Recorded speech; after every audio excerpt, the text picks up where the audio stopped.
सोचिए हमने अपने बच्चों को बेहतर वर्ल्ड क्लास स्कूल्स दिए हैं, बेहतर सुविधाएँ दी हैं, कोचिंग्स दिए हैं, हाथों में महँगे-महँगे स्मार्टफ़ोन्स दिए हैं।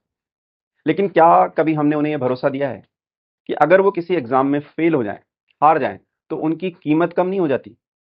नेशनल क्राइम रिपोर्ट ब्यूरो के लेटेस्ट डेटा के मुताबिक 2024 में भारत में लगभग 14,488 स्टूडेंट्स ने सुसाइड किया है और ये अब तक का सबसे ऊँचा आंकड़ा है।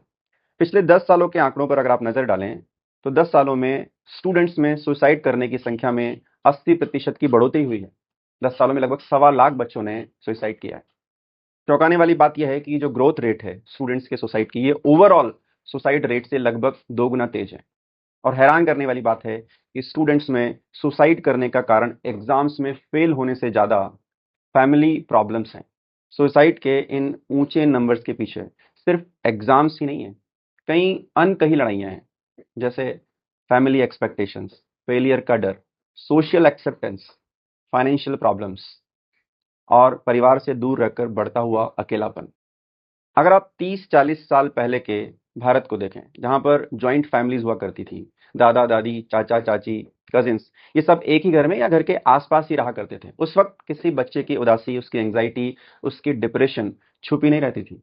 वो किसी न किसी के नोटिस में आ ही जाती थी। परिवार में अपने मन की बात कहने के लिए कोई न कोई होता था। अगर पिताजी से डर लगता है तो चाचा, दादा, दादी, ताऊ-जी या फिर कज़िन्स होते थे, जिनसे हम अपने मन की बात कह सकते हैं।